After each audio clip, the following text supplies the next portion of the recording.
Hello everyone. Namaste.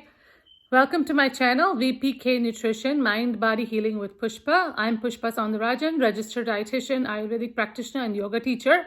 Today we'll be talking all about Rajasic foods, those foods that can aggravate the mind or cause Rajas in the mind. Stay tuned.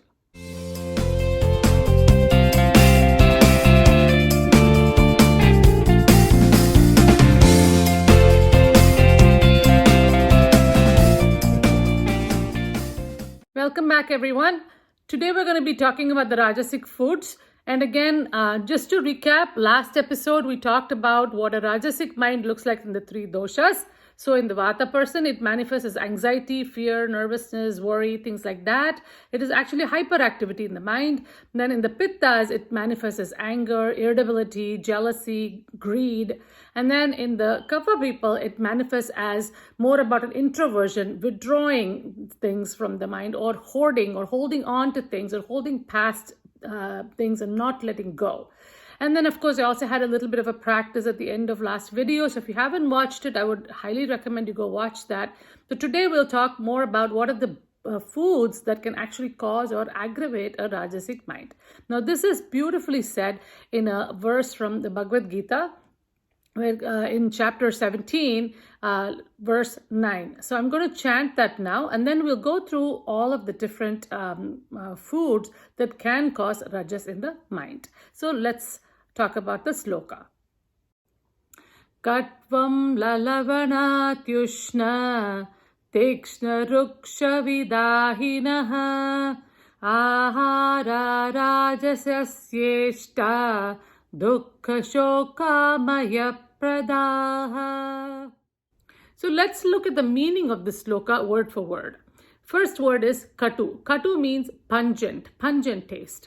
Then you have amala, which is sour, lavana, salty, ati ushna, which means very hot, temperature hot, tikshana, sharp to the body, to the system, which is, it could be even caffeine, which is very overstimulating. Then ruksha, which is dry and or drying to the body, and vidahina, or charred foods or burnt foods. Some people like to eat that too. So, and then the second line says, ahara rajasis yeshta, meaning these are the things that the Rajasic minded person likes or enjoys.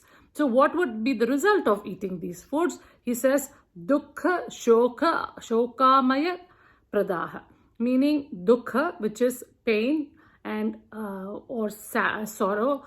And then you have shoka, which is sadness or grief, and amaya, which is disease. So this would be the result if a person chooses to eat these kinds of foods on a regular basis.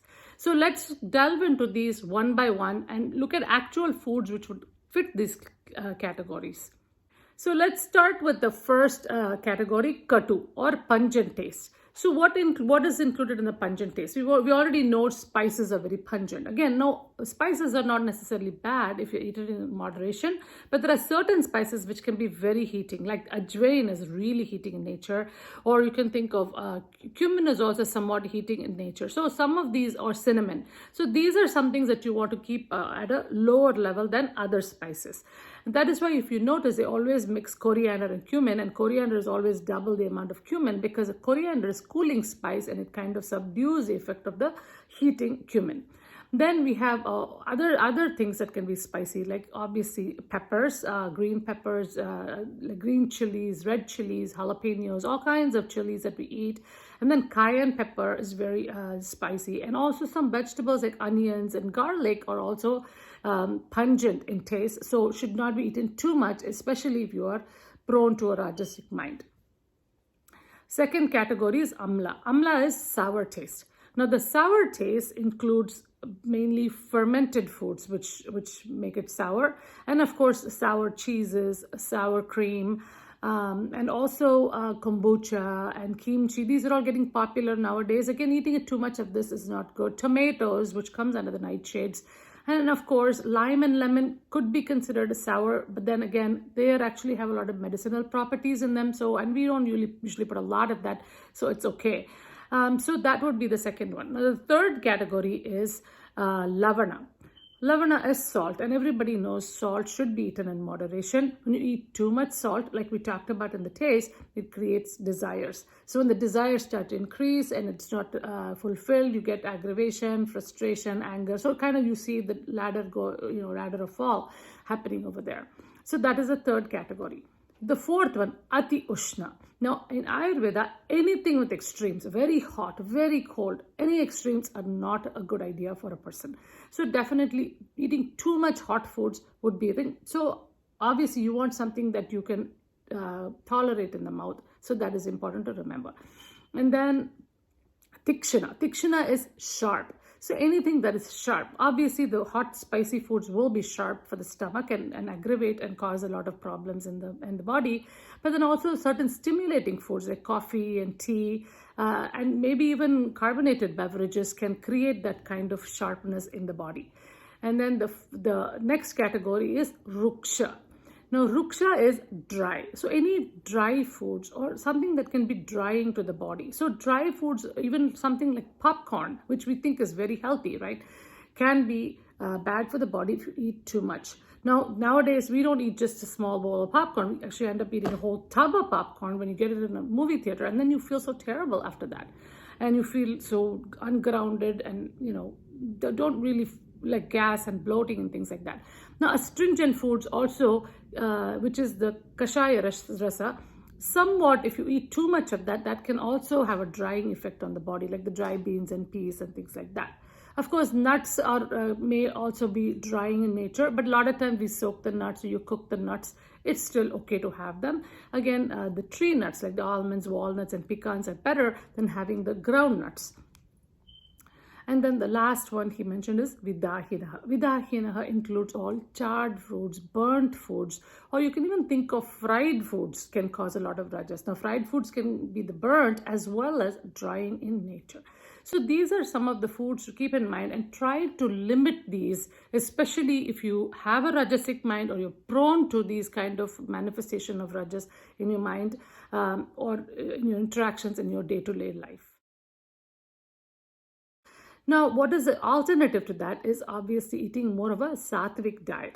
Now, a sattvic diet is one that includes foods that have very high prana or high energetic vibrations in them and gives you nourishment for the body and the mind, which we already talked about somewhat when we discussed tamasic foods, and also foods that give you balance and harmony, and also are very light and easy to digest.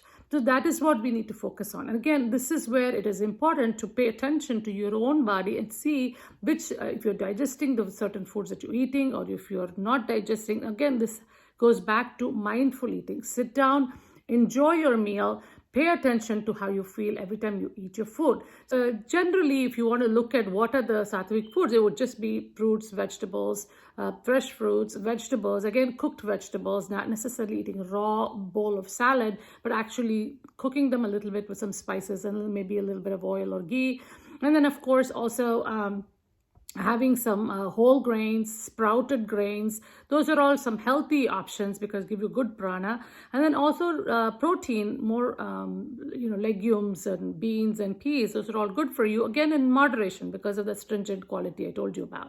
And then, of course, in the dairy products, milk and ghee are still considered as sattvic foods versus yogurt and all of that. Of course, when you make the yogurt into a buttermilk, beat it up with water and some spices, it is definitely better for you than eating the whole yogurt.